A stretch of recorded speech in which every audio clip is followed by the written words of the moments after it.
You won't believe how I transformed these boring old plates from the thrift store.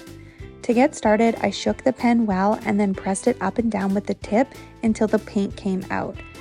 I started by drawing some simple lines on the cute snail-shaped plate, and it was so easy to correct any mistakes. I just used alcohol wipes to clean it up, and I made sure it was dry before using the pen on it again.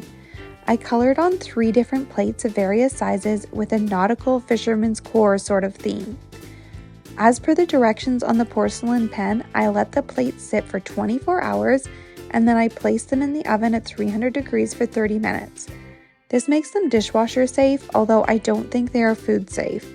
I displayed them above my coffee bar with some of our favorite ocean-themed decor, and I love how they turned out. What do you think? Would you try this easy thrifted decor hack? I hope this inspires you to get creative with porcelain pens and thrifted plates. Head to a hardware store and grab a very large piece of foam board. Then find a very large piece of fabric that is even bigger than the foam board. I shopped my house and found an old curtain panel that was the perfect size. I cut the fabric ties off the top and was ready to roll. Try to get any wrinkles out of the fabric at this time. You will need a big space to work. Lay your fabric out with the print side facing down. Then place the foam board on top of the fabric with at least 2 inches of fabric on each side of the board. Starting on the short side of the foam board, wrap the fabric over the top of the board, pull it taut and staple with a staple gun.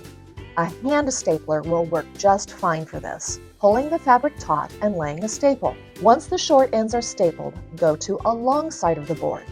Start in the center, pull the fabric firmly and staple. Staple this side evenly back and forth until the entire side is stapled. Repeat the same process for the fourth side. Now take a whole bunch of command strips and apply them to the back side of the board around the entire perimeter. Don't apply to the fabric, just to the board itself. Peel off the back coverings from the command strips and get ready to hang this on the wall. You can hang this either horizontally or vertically, depending on your space.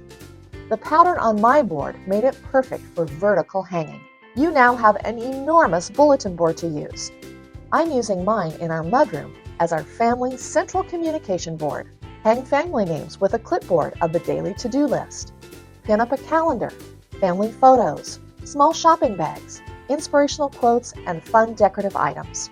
I hope this inspired you to take some foam board and fabric and create your own huge bulletin board. This is going to make you want to run to your recycling. I printed a deer design from my computer and traced it on a clear Ziploc bag with a black Sharpie. It would have been helpful to tape the design so it didn't move. Then I cut the Ziploc bag so it was one layer. I cut a square hole in the cardboard box using a utility knife. The hole was slightly bigger than the size of the design. Next, I taped the Ziploc bag design over the hole to make a DIY projector. I was careful not to cover the design with the tape. Then I placed the box in front of the wall I wanted to paint on. I turned my cell phone light on, I put it inside of the box at the opposite end as the design, and I closed the lid. I have tried other flashlights in the past, but I found a cell phone light seems to work the best. The darker the room, the better, so I put covers over the windows, turned the lights off, and this is how I projected my design onto the wall. I traced the design on the wall using a pencil. Once I was done, I turned the lights back on and was ready to paint. For the paint, I used wrought iron by Benjamin Moore. I steadied my hand along the wall to help with the straight lines. Because I rested my hand along the wall, I was careful to work from top down and left to right so I didn't smudge the wet paint. There were times where I had to let one section dry and then go back and paint the remaining lines after, but the paint did dry quickly.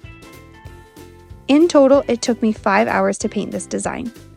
When it was completely dry, I removed the remaining pencil marks with an eraser and damp rag. And here's my stunning wall feature for only the cost of paint. It really gave this book nook a wow factor and has made 2 boys very happy. Grab a gold curtain rod to make this trendy wall decor for a fraction of the cost. I printed some free vintage landscape prints online and placed them into thrifted picture frames.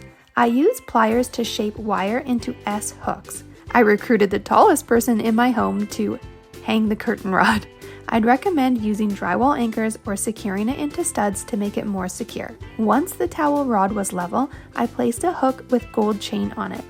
I added 2 more hooks with chain at slightly different lengths. I attached my vintage prints at varying heights to the chain using hot glue. Now I have a super trendy chain picture hanger for a lot less. I hope this inspired you to create your hanging picture frame decor with a curtain rod. Do you have old photo frames or wall art frames stored in your house? Let's give them a little makeover. For your first frame, remove the mat from the frame and then tape off sections of the frame with painter's tape. You can be very symmetrical with the blocks you tape off, or you can be asymmetrical. With a small paintbrush, brush craft paint onto the exposed areas of the frame. Paint those exposed areas on the side of the frame as well.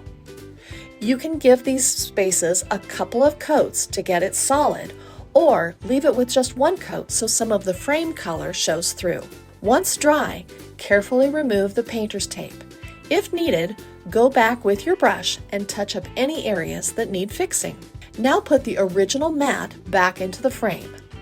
Using the painted blocks on the frame as your guide, use your small paintbrush to lightly paint a broken line onto the mat that is an extension of the painted blocks on the frame. Now take some artwork, or in my case, a scrap of wallpaper in a coordinating color, and tape it to the back side of the frame with painter's tape.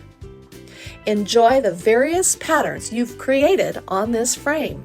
For your second frame, spray paint the frame in a neutral color. I chose to paint this dingy, dated frame a bright white. Draw a pattern on the outer edge of the frame by using a quarter.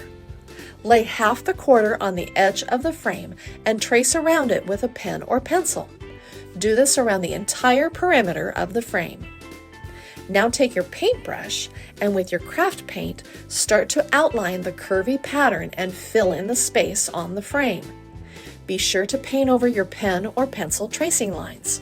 For this frame, I found a sheet of peel and stick wallpaper from the dollar store.